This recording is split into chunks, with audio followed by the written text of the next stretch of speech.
Hello student, स्वागत है आपका हमारे यूट्यूब चैनल मैथ इंडियंस में। कक्षा 12 गणित में इस समय हम लोग 7वां चैप्टर पढ़ रहे हैं, समाकलन इंटीग्रेशन। और भाई आज के इस वीडियो में आपको हम पढ़ाने वाले हैं एक्सरसाइज 7.4 का सवाल नंबर 17। भाई सवाल नंबर 1 से लेकर 16 तक हम पिछले वीडियोज में हल कर चुके हैं, जिसे आप हमारी प्लेलिस्ट में से देख सकते हैं। अभी भाई ध्यान दो कि सवाल नंबर 17 में क्या लिखा हुआ है। ऊपर लिखा है x+2 और भाई अंडर रूट में नीचे लिखा है x² - 1। तो हमें भाई करना वही है, पहले इसे हम a और b दो पदों में ना तोड़ लेंगे। अब तोड़ते कैसे हैं बहुत ध्यान देना। जो भाई चीज ऊपर लिखी होती है उसे इस प्रकार से लिखना है, बराबर में a लिखना है और d/dx अवकलन करना है किस चीज का, जो चीज भाई नीचे बटे में लिखी हुई है। अंडर रूट में है तब भी, अगर अंडर रूट में नहीं है तब भी। तो भाई क्या लिखा हुआ है, लिखा है x² और -1 और साथ में आपको b लिखना है। तो आपको भाई हर सवाल में ये तो काम करना ही करना है। तो जो चीज ऊपर लिखी है यहां पर लिखना है, साथ में a लिखना है, a के साथ में जो संख्या नीचे है उसका अवकलन लिखना है प्लस b लिखना है। फिर यहां पर आपको ना हल करना है और a और b के ना मान निकालने हैं बस। ध्यान देना, यहां लिखा है x+2 बराबर a इंटू, अब यहां पर अवकलन क्या होगा, इसका अवकलन होगा 2x और भाई एक का तो 0 हो जाएगा, साथ में लिखा है प्लस b। अब आपको ना यहां पर तुलना करनी है, तुलना करके बताना है कि a और b का मान क्या होगा। देखो x वाले की तुलना x वाले के साथ, x का गुणांक यहाँ 1 है, एक आपको दिख नहीं रहा होगा लेकिन भाई 1 होता है। यहाँ x का गुणांक है 2a, तो हमें दोनों की तुलना करनी पड़ेगी। तो यहाँ आ जाएगा 2a बराबर 1, तो जिससे भाई a का मान क्या आ जाएगा, हाफ। a का मान हो जाएगा 1/2। ऐसे ही देखो बिना x के यहाँ b लिखा है, बिना x के यहाँ 2 लिखे हुए हैं, तो और तो कुछ लिखा नहीं है, अर्थात b का मान 2 हो जाएगा और a का मान हो जाएगा 1/2। तो ऐसे ही आपको हर सवाल में हल करके हमें a और b का भाई मान पहले निकालना है। जैसे ही आपसे a और b का मान निकल आता है, आप ना इस सवाल को खोल कर लिख सकते हो। कैसे, i बराबर में लिख लो भाई, पहले इस प्रकार से।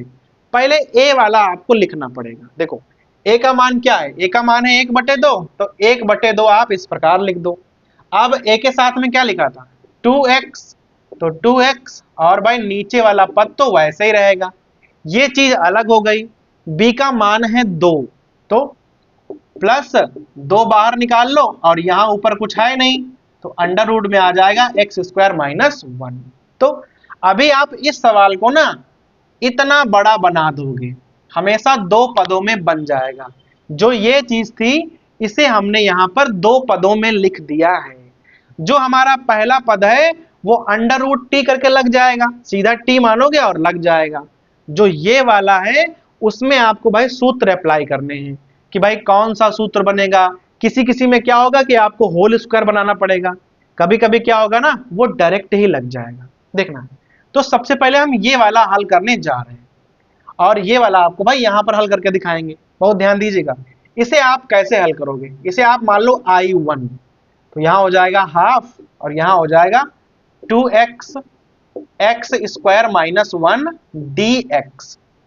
इसे आप कैसे लगाना है, सीधे आपको t मानना है नीचे वाली संख्या को और डायरेक्ट लग जाएगा, माना x² - 1 बराबर t, तो यहां हो जाएगा 2x dx और बराबर dt।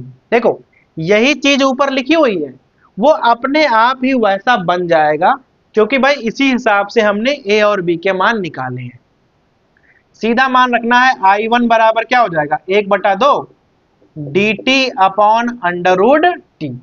पिछले सवाल में हमने आपको बताया था कि जैसे ही कहीं पर dt/√t आपको दिख जाए, आप उसका डायरेक्ट समाकलन कर सकते हो। क्या होता है, 2√t + c, सीधा होता है, 2 और 2 कैंसिल और भाई √t का आप मान रख सकते हो x² - 1 और भाई c को आप यहां c1 लिख दो, क्योंकि हमें यहां 2 सवाल लगाने हैं, बाद ना हमें आंसर जोड़ के लिखना पड़ेगा। तो ये तो मान आ गया I1 का। अभी आपको ना I2 का मान निकालना है, ठीक है। अभी देखो I2 बराबर क्या हो जाएगा, ये वाला आपको उतार लेना है 2, और यहां हो जाएगा dx, यहां अंडर रूट एक्स स्क्वायर और -1 लिखा था, एक पर आप ना यहां होल स्क्वायर चढ़ा दो। अब देखो क्या बन गया, एक्स स्क्वायर माइनस ए स्क्वायर बन जाएगा। तो यहां पर ना आपका डायरेक्ट फार्मूला बन जाएगा। तो भाई फार्मूला क्या होता है, पहले तो आपको 2 लिखने हैं, फिर आपको लॉग लिखना होता है, एक्स लिख दो और अंडर रूट में जो संख्या है उसको आप ना वैसे ही उतार दो, एक्स स्क्वायर -1 और प्लस यहां आप C2 लिख दो। ये आपका जो मान है ये मान आ गया I2 का, और जो ये वाला मान है ये आपका मान आ गया I1 का। अभी आप दोबारा लिखोगे I बराबर I1 और प्लस I2। अभी आप I1 का ये वाला मान लिख देंगे, I2 का ये वाला मान लिख देंगे, और जहां C1 और C2 लिखे हैं उसकी जगह पर केवल एक C लिख दोगे और आपका आंसर आ जाएगा। देखना कैसे, यहां पे क्या लिखोगे, अंडर रूट एक्स स्क्वायर और -1 स्क्वायर लिखा हुआ है, ठीक है। ये आप C1 को छोड़ दीजिए, फिर 2 log x प्लस और यहां पर एक्स स्क्वायर -1 और सीधा एक बार आपको C लिखना है, क्योंकि यहाँ है C1 यहाँ है C2, लेकिन चूंकि सवाल हमें एक में ही लगाना था ना, तो उसकी जगह पर हमने सीधा एक बार में C लिख दिया है। और भाई देख लो आपका आंसर आ गया है। आगे जो भी सवाल होंगे आपको ना ऐसे ही हल करने हैं। पहले आपको भाई ये वाला बनाना है, ए और बी के मान निकालने हैं, फिर ये जो आपका सवाल है ना इसे आपको 2 भागों में बांट कर लिख देना है। पहले को I1 और दूसरे को I2 कर लेना है। फिर जो I1 वाला है वो हमेशा ऐसे मान कर लग जाएगा, T मानोगे और डायरेक्ट लग जाएगा। बस खाली I2 में आपको देखना पड़ेगा कि भाई कौन सा सूत्र बन रहा है। जैसे देखो यहाँ पर तो डायरेक्ट फार्मूला बन गया था, कभी कभी क्या होगा ना आपको यहाँ पर होल स्क्वायर भी बनाना पड़ेगा, ठीक है। तो I2 वाला बड़ा हो जाएगा, लेकिन भाई I1 वाला तो आपसे सीधे ही हो जाएगा।